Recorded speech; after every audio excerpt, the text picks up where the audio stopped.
I've had many victims of domestic violence say that they feel the same way I did after leaving an abusive relationship. They say things to me like, when the bruises fade, it doesn't seem so bad after all. Maybe I did overreact and ruin the relationship. Maybe I was as cold and unloving as they said I was. You know, all these things that are really going into denial again and minimizing what's happened to them and how bad it was.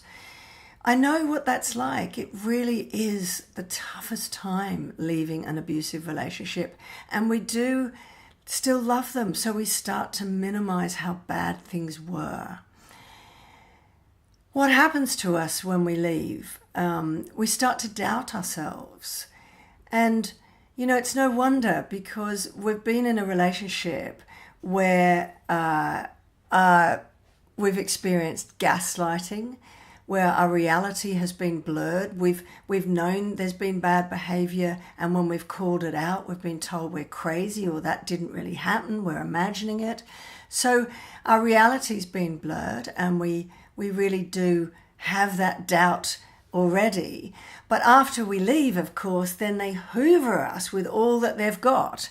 And hoovering is the term that they use for sucking us back, you know, with their promises to change and their remorse. And when you have all that being fired at you, then you do start to doubt yourself and think, maybe it's not as bad as I thought.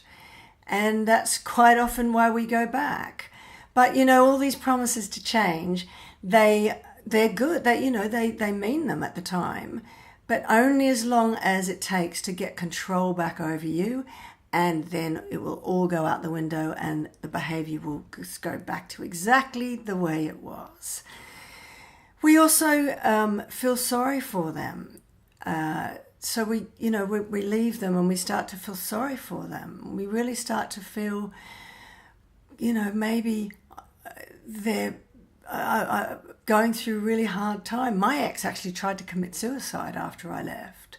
So I felt really deeply sorry for him and very guilty about leaving. Often we feel very, very, very guilty for leaving because we just put their needs above our own. And we feel sorry for them because we have been putting their needs above our own for so long.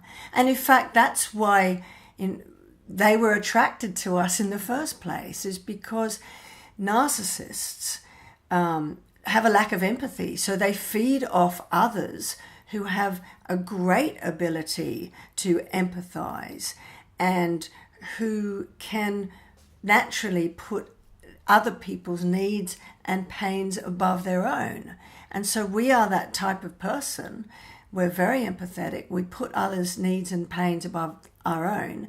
And so they thought, great, this is the person for me. So that's partly why we fit in that weird way, and not a healthy way, I have to say. So it's our natural incline. And we then, when we leave, we feel sorry for them. It's also because we lack self-esteem. We're very low in self-esteem. And again, abusive, narcissistic types need to find people who are low in self-esteem because they need people who are not good at setting healthy boundaries and saying no to abusive behavior when the behavior is not good enough. And they need people who are low in self-esteem who will accept the blame for their actions and take responsibility for it so that they don't have to. So what I would say is, after leaving an abusive relationship, if you can, the most important thing I would do is go cold turkey, cut off all contact, because as painful as it is much easier to get over them if you're not constantly being exposed to their manipulations, their hoovering, and all of those things that they're doing to press your buttons to feel sorry for them and all that. I would cut all contact, go cold turkey if you can. And that means deleting their phone number from your phone, deleting all of their social media, blocking everything. If you have to, hide photographs, throw photographs away if you have to. any presents that they gave you, anything that's going to trigger you to feel those feelings of putting them first and I feel bad and minimizing the behavior and going back to them.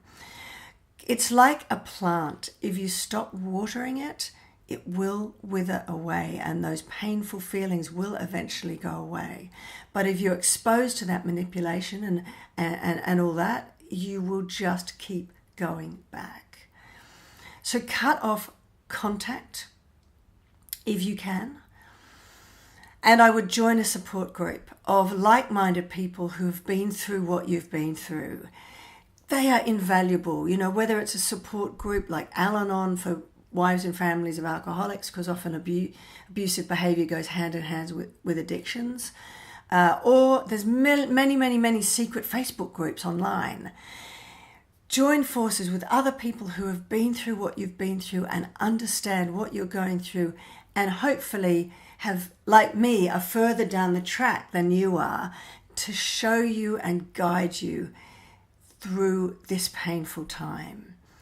If you can't cut contact altogether because you have children, for example, and you might be going through court appearances and stuff, then I would communicate only through a third party. For me, that was legal aid lawyer, my legal aid lawyer to his legal aid lawyer, where we had to deal with the issue of our child. Communicate through a third party and only communicate using facts. Take all emotion out of any dealings that you have with them. Any emotion just, you know, will just suck you back in to that whole manipulative behavior. So cut all contact. So yeah, that's all I'd say in this video. Is my message for this video is go cold turkey if you can. If you can't, stick to facts and keep emotion out of it. But the importance of going cold turkey is because it is so much easier and quicker. It is the quickest way to heal, I promise. It's very painful and it's hard to do, but it will be the quickest way for you to heal from an abusive relationship.